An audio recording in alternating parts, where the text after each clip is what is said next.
na po ang ating pinakahuling balita sa entertainment para sa mga fans din ni Nanay Christy Fermin.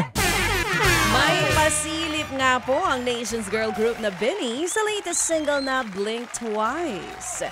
Bidang-bida dito ang kagandahan ng bawat miyembro ng grupo. Makulay rin ang motif ng teaser. Mapapakinggan ang bagong kanta ng BINI simula February 13, 9pm sa digital at streaming platforms. Sakto po yan mga kapatid sa kanilang BINIverse World Tour na magsisimula on Feb 15 sa Philippine Arena sa Bulacan. Samantala, full circle moment naman para kay BINI Colette ang pagtatanghal sa concert ng OPM singer na si TJ Monterde. Kung noon daw, abay cover niya lang ang hit song ni TJ na Palagi. Sa day 2 ng concert ng singer, kasama niya ang idolo sa pagkanta. Kinanta po nila ang Puhon. Ano ba ibig sabihin ng Puhon, baby? Sabi naman ni TJ, umaasa siyang makakagawa sila ni Colette ng isang Bisaya song. Todo suporta naman ang ibang BINI members na nanood din sa Sarili Nating Mundo concert. Gusto ko mapanood yan. Eto pa, nako baby. Ito ang tanong agad ni Seth Velasquez sa akin kanina. Sabi ko kay Nanay Christy ka makinig nang malaman mo ang sagot. Spotted!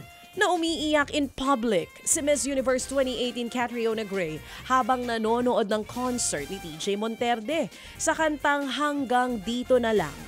Napa, oh my God, ang mga nanonood sa concert ng singer nang ipakita po sa big screen si Catriona na umiiyak. Usap-usapan yan lalo 2 seats away lang si Kath sa aktor at ex-boyfriend na si Sam Milby. Hanggang ngayon wala pang nagsasalita. Naghiwalay na ba sila? Oo nga, di ba dati ikakasal na? Engaged na ito eh. Ikakasal na dapat tapos naghiwalay. Ngayon, ang sapan... Liwanhagin ko lang ha. Ano wala akong kinalaman dyan ha. Ba? At least ay nalinaw mo na. So, hindi ikaw ang dahilan. Hindi ikaw ang third party. Wala kinalaman. Nililiwanag ko lang sa inyo. O, sige. Baka madamay tayo dyan. Hindi ikaw ang dahilan ng pag-iyak ni Catriona. Hindi ikaw. Hindi ikaw. Eto na nga mga kapatid. Sa kantang Hanggang Dito Na Lang, napa-oh my God po yung mga nanonood ng concert. Usap-usapan nga yan ngayon sa social media dahil 2 upuan lamang po ang pagitan ni Catriona sa ex-boyfriend. Hanggang ngayon, ano yung title ng kanta? dun sa naiyak siya, Hanggang Dito Na Lang.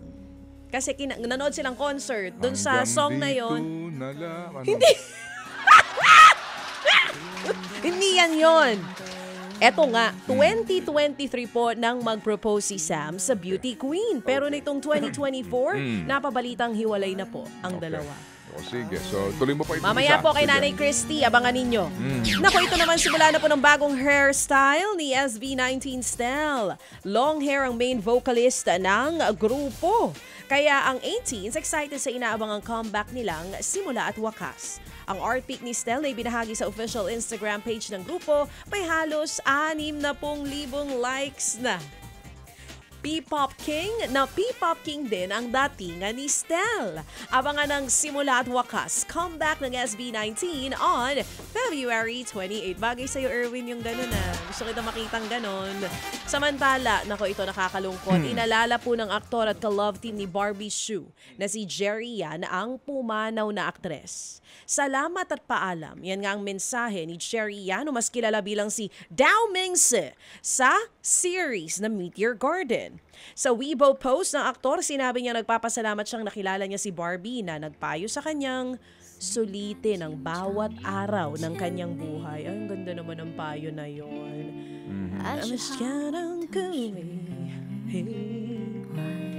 Ay, ngayon daw wala nang haharaping problema si Barbie at magiging payapa na rin ito. Base sa huling update, magkakaroon po ng cremation sa labi ni Barbie sa Japan bago ito iuwi sa Taiwan. Ang daming Meteor Garden series na ginawa pero ito pa rin ang most successful